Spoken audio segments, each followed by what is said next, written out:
কলকাতা হাইকোর্টে দুই বিচারপতি বেনজির সংঘাত। মেডিকেল কলেজে ভর্তি মামলায় কার্যত সংঘাতে জড়িয়েছেন বিচারপতি শোভন সেন ও বিচারপতি অভিজিৎ গঙ্গোপাধ্যায়। পরিস্থিতি সামাল দিতে সুপ্রিম কোর্টের হস্তক্ষেপ দাবি করেছেন বিচারপতি গঙ্গোপাধ্যায়।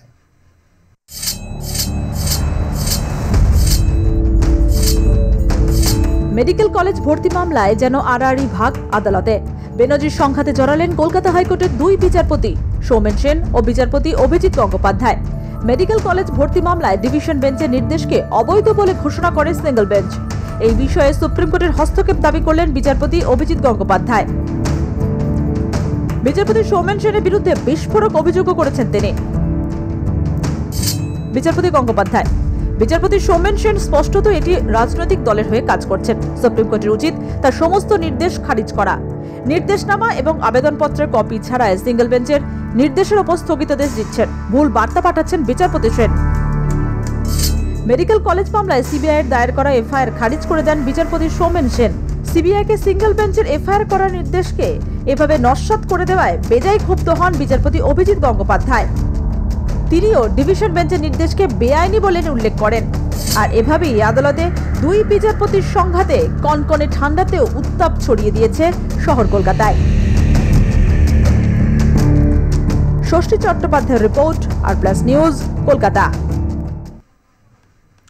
আমরা এই নিয়েই বিস্তারিত জানবার চেষ্টা করব। আমাদের সঙ্গে রয়েছেন আমাদের প্রতিনিধি ষষ্ঠী চট্টোপাধ্যায়। ষষ্ঠী, মেডিকেল মামলা নিয়ে সংঘাতে দুই বিচারপতি কলকাতা হাইকোর্টের এবং সুপ্রিম কোর্টের হস্তক্ষেপ দাবি করেন কলকাতা হাইকোর্টের বিচারপতি অভিজিৎ গঙ্গোপাধ্যায়। বিষয় তোমার কাছে কি আপডেট খবর আছে? মেডিকেল কাউন্সিল সংক্রান্ত যে মামলায় বিচারপতি অভিজিৎ গঙ্গোপাধ্যায় তিনি যে সিবিআই তদন্তের নির্দেশ দিয়েছিলেন, সেই নির্দেশকে চ্যালেঞ্জ করে রাজ্য সরকার ডিভিশন বেঞ্চে গিয়েছিল, অর্থাৎ বিচারপতি শোভন সেনের ডিভিশন বেঞ্চে। এবং সেই ডিভিশন বেঞ্চ নিজেই বেঞ্চের অর্থাৎ বিচারপতি গঙ্গোপাধ্যায়ের নির্দেশের কপি না পেয়ে ডিভিশন বেঞ্চ সেখানে অন্তর্বর্তীকালীন স্থগিত হয়ে যায়।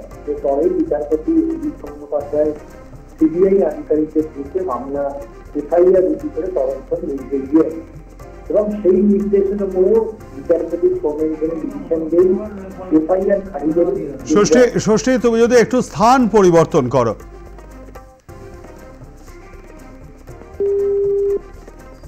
ধন্যবাদ আমাদের সঙ্গে থাকবার জন্য। কথা বলছিলাম আমাদের প্রতিনিধি ষষ্ঠী চট্টোপাধ্যায়ের সঙ্গে।